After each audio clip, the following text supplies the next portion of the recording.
Oi, mundo! Se liga, nos últimos vídeos a gente vem falando sobre estrutura de dados em Python. Nós vimos listas, tuplas, dicionários e hoje a gente encerra esse capítulozinho sobre estruturas de dados falando sobre sets, conjuntos. Sim, o Python oferece uma forma para você trabalhar com aquilo que em matemática, lá matemática básica, a gente aprendeu como conjuntos. A teoria matemática é algo que é completamente fora do escopo do nosso vídeo, a gente não vai se preocupar com isso, mas nós vamos examinar os sets em detalhes e ver como eles podem ser úteis para nós, programadores, desenvolvedores em Python. Então, nem vamos ficar com muito blá blá blá aqui não. Produção, roda a vinheta e bora para o vídeo de hoje.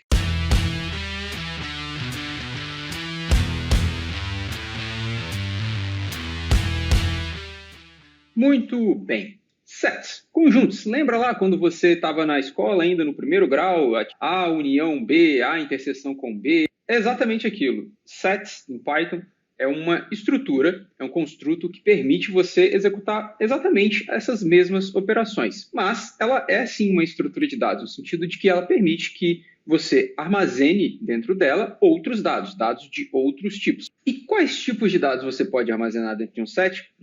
Para começar, sets têm uma característica muito importante, que é não permitem elementos duplicados. Lembra que quando nós vimos listas, por exemplo, e tuplas também, a gente podia duplicar elementos deles. Então, se eu tinha, por exemplo, o objeto integer 1 guardado dentro de uma lista, nada impede que eu colocasse outro 1, e outro 1, e outro 1. A mesma coisa com tuplas também. Já em sets, não. Sets têm uma regra muito fixa e rígida e útil, que você não pode repetir valores, né, objetos que estão armazenados. Então, usando o mesmo exemplo, se você já tem, por exemplo, o objeto integer 1 armazenado dentro de um set, você não pode repetir um 1 de novo.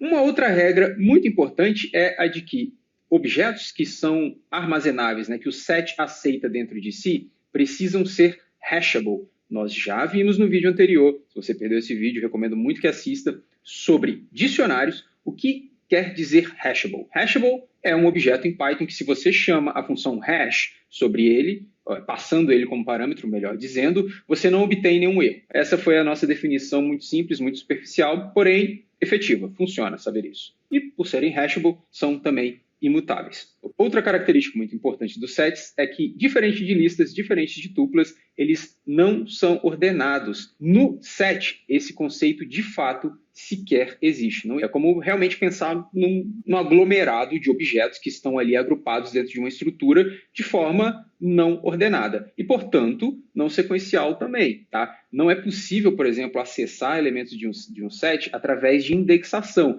E, para resumir essa introduçãozinha teórica, já um pouco estendida de sets, a gente pode dizer que sets, assim como dicionários, são iterables, mas não são sequences. Então, bora lá ver como que a gente consegue criar um set em Python.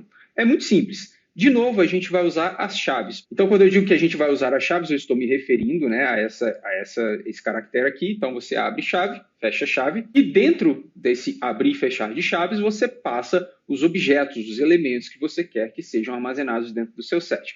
Repare no tipo dos objetos que eu estou passando aqui. Eu estou passando um string, estou passando um inteiro, estou passando um float, estou passando booleans e estou passando uma tupla, que dentro da tupla só existem strings. Portanto, essa tupla, além de imutável, ela é hashable, porque os objetos armazenados dentro dela são todos hashable também. Vamos executar então aqui alguns prints para a gente ver o que está acontecendo com o nosso set. Deixa eu comentar essa partezinha aqui por enquanto, executar o nosso código, e a gente vê aqui que a linha 167 traz para a gente esse set que nós acabamos de declarar, ótimo, muito bem. Aqui eu printo qual é o tipo então desse objeto, e a gente vê que é do tipo, né, a classe do objeto, o tipo do objeto é set, e eu estou fazendo aqui mais uma vez, né, o teste da verdade, para te mostrar que quando eu passo um set para a função boolean e ele não está vazio, significa então que ele resolve para true. Continuando aqui, da linha 171 a 172, nós vamos então criar um set vazio e eu vou passar esse set vazio para bool e você vê que agora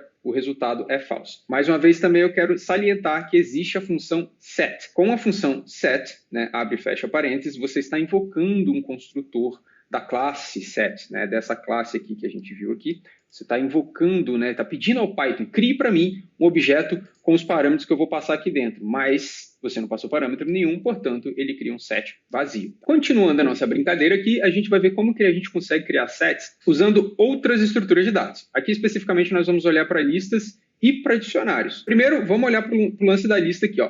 O que eu estou fazendo aqui na linha 177? Eu estou criando uma lista chamada lista nome canal e eu estou criando essa lista a partir de uma string. Eu vou até executar o código logo e vamos ver aqui que o que a linha 178 executou para a gente é que a lista nome canal é exatamente cada uma dessas letras, né, que compunham essa string maior aqui.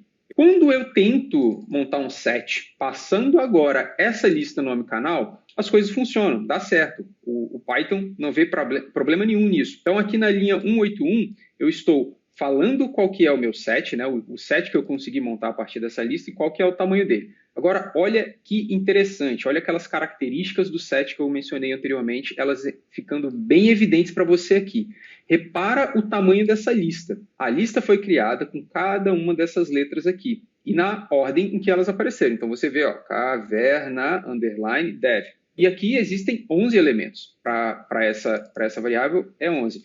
Já no set, repare que todas as letras repetidas, todos os elementos, os objetos repetidos, foram imediatamente removidos pelo set, porque, como eu disse lá anteriormente, sets não aceitam elementos repetidos. Então, por exemplo, o A que existe aqui, ele aparece apenas uma vez e está aparecendo aqui. O E também aparece aqui 2 vezes, então, portanto, está por aqui, certo? Então, de 11 elementos, a gente acaba ficando apenas com 8 elementos quando nós transformamos essa lista em set. E o outro detalhe muito evidente que eu mencionei anteriormente é a completa desordem disso aqui, né? Veja que aqui as coisas estavam ordenadinhas na forma como elas foram passadas enquanto isso aqui ainda era uma string, mas na hora que eu transformo isso aqui num set, o Python, cara, não quero saber de ordem, não importa a ordem, você está me passando aqui um iterable, nesse caso é uma lista com uma sequência de elementos dentro dela, e eu vou fazer o que eu bem entender aqui, eu vou colocar isso dentro da minha estrutura set sem me preocupar com qualquer tipo de ordem, ok? Então, tem que ficar muito claro esses dois conceitos aí. Além disso, a gente também consegue criar um set a partir de um dicionário. Veja que é o que eu estou fazendo aqui na linha 184, mas aqui eu não separei em 2 etapas, criando primeiro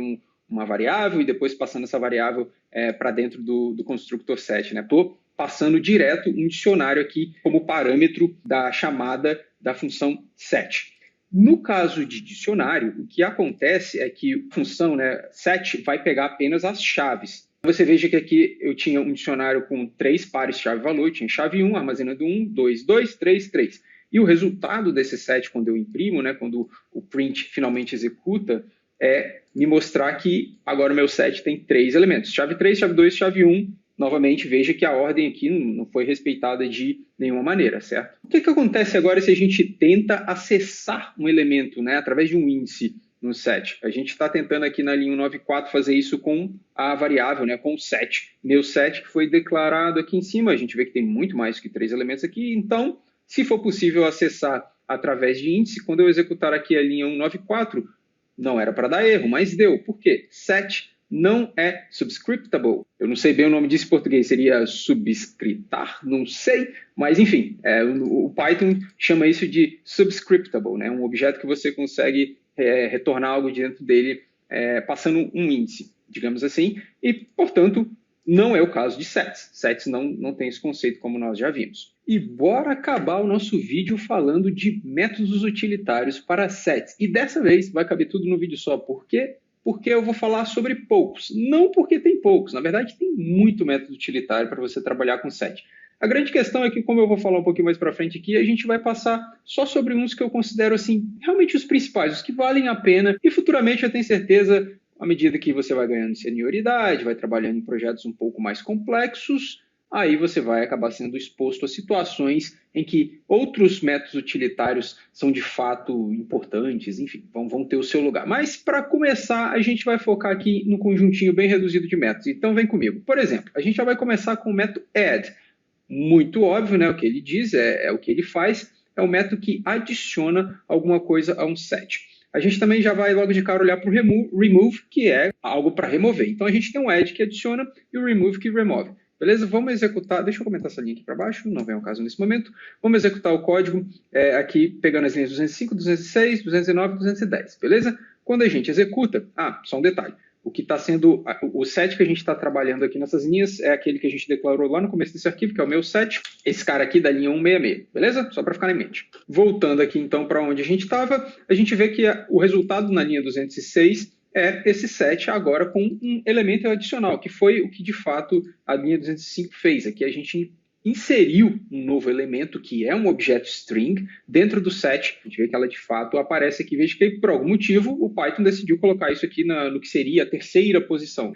E quando a gente remove e manda imprimir o resultado, né, após ter removido esse mesmo elemento que nós acabamos de adicionar, a gente então acaba aqui com esse set não tendo mais aquele elemento adicional muito direto ao ponto. No entanto, tem um detalhe importante aqui sobre o método remove. O que acontece se você tentar remover algo que não existe no set, né? Já não existe, você está tentando remover. Vamos executar o código agora aqui com a linha 212 descomentada e você vê que agora você tem um erro. O que quer dizer esse erro é isso, que esse objeto 999 que você está tentando remover não existe. Mas existe sim os cenários, né, em que você pode precisar de tentar garantir, digamos assim, que algo não exista em um set. Então você vai tentar remover algo de dentro desse set, mas a priori você não sabe se ele está lá ou não. Então você poderia acabar causando essa exceção no seu programa. A gente vai ver mais para frente, em um vídeo exclusivo de tratamento de exceções, que você ainda poderia usar esse método e não necessariamente fazer o seu programa crashar, né, por causa disso, mas o Python já te ajuda com o método discard. O método discard já deixa você fazer justamente isso, que é tentar remover algo de um set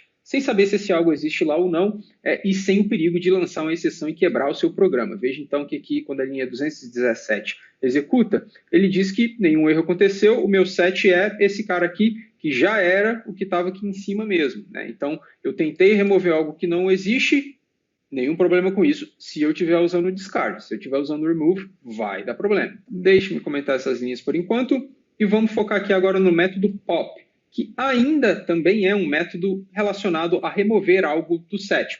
Porém, ele vai remover algo aleatoriamente, algo que você não sabe o que é. Perfeito? Então vamos executar e ver o que ele vai remover. Ele removeu o false. A gente, né, sabia que um dos elementos do nosso set era o false, e executei aqui uma vez e ele aleatoriamente pegou o false. Mas eu tenho certeza que quando você for tentar aí na sua casa, muito provavelmente, quando você executar, o Python vai aleatoriamente acabar pegando um outro objeto. Comentando então essa parte e indo para o próximo, mais um método que nos permite retirar coisas de um set. Neste caso, o que ele vai retirar é tudo.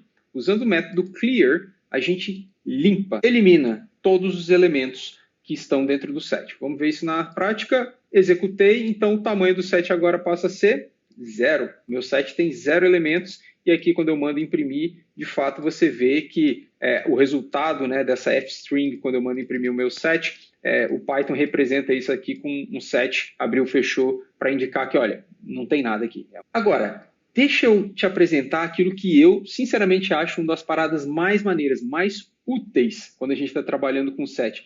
Lembra lá atrás, quando eu disse que o fato do set não permitir objetos duplicados é algo muito útil? Eu vou te mostrar na prática isso aqui com as linhas 230 e 231. Não é nada incomum quando a gente está trabalhando com estruturas de dados muito, muito grandes, a gente tem uma lista ou uma tupla. Na linha 230 eu estou usando uma lista, mas isso aqui também poderia ser uma tupla, tá? Só para ficar claro. Não é incomum você ter um dado que não está sanitizado, que não está limpo. Um cenário razoavelmente comum dentro desse tipo de situação é você precisar de garantir que não tenha elementos repetidos dentro dessa sua estrutura de dados. Aí que o set brilha, meu amigo. Porque, veja bem, se você tem uma lista que você suspeita que pode ter ali elementos duplicados, como que você garante, como que você reduz essa lista? Digamos que você ainda quer terminar com uma lista, né? Você não está querendo um set, você está querendo uma lista, mas você está querendo agora que essa lista esteja livre de elementos duplicados. A gente consegue fazer isso com uma linha. Olha aqui na linha 231 o que eu estou fazendo. Estou criando uma outra variável e a ela eu estou atribuindo a operação lista, que é algo que pede ao Python que crie um objeto lista para a gente, e estou passando como parâmetro a função set, que a gente viu nessa lição, que é algo que pede ao Python que crie um set para a gente, e estou passando então para set como parâmetro essa minha lista que tem aqui uma quantidade indeterminada de elementos, né? Claro que aqui nós humanamente conseguimos contar e tal, mas pense que isso aqui poderia ser 5 mil, 50 mil, 5 milhões de elementos, a gente não sabe. O que vai acontecer quando isso aqui executa? É que o set vai ser construído preservando apenas um de cada elemento, certo? Então a gente vai excluir todos os repetidos. Vamos executar o nosso código aqui e ver qual é o resultado. Opa, na verdade é necessário imprimir primeiro, né? Senão a gente não vai ver nada. Vamos imprimir e tá lá, 1, 2, 3 e 100. Coincidentemente acabou ficando ordenado, ótimo, saímos no lucro aqui. Mas cara, olha o poder disso. Cara, uma linha, pô, o Python é irmão. Mas, como eu te disse, esses métodos que nós acabamos de ver aqui, eles não são os únicos métodos disponíveis para sets. Tem muitos outros, inclusive eu incluir aqui alguns desses outros, tá? E tem muito mais do que esses também. No entanto, eu acho que não vale a pena a gente investir mais tempo aqui no vídeo e passar por esses. Eu incluí aqui para, enfim, para você. Vai aí, dá a tua olhada, vai no teu ritmo, vai no teu tempo. Se não quiser fazer também, não faz. Como eu disse, esses aqui são casos que eu considero menos comuns, né? Por exemplo, aqui tem como fazer operação de união, de interseção, de diferença simétrica. Enfim, fica por sua conta aí. A gente não vai investir tempo aqui nesse vídeo para falar disso, beleza? A gente não precisa aqui de ferver o oceano em 20 minutos. Ou mais já, né? Essa altura acho que já passou. Acertou. Ah, miserável. Meu mundinho, é isso, hein? Para mim já deu. Videozinho basicão aqui de sets. Completamos a nossa missão de falar de estruturas de dados. Estou contente com isso. Vai ser positivo, vai ser importante para você. Inclusive, muito do que a gente viu aqui nos últimos vídeos, com certeza a gente vai aplicar lá naquele programa que nós começamos a desenvolver, né? Uma agendinha de contatos em Python. Então, fica de olho que vem mão na massa com esses conceitos por aí. Eu quero te agradecer, quero pedir que você curta, comente, compartilhe esse vídeo, se inscreva, porque eu sei que você não está inscrito ainda, isso é uma baita sacanagem. Eu estou aqui toda semana fazendo um vídeo maneiro para você, então me ajuda aí, cara. Te vejo no próximo vídeo, um abraço e tchau!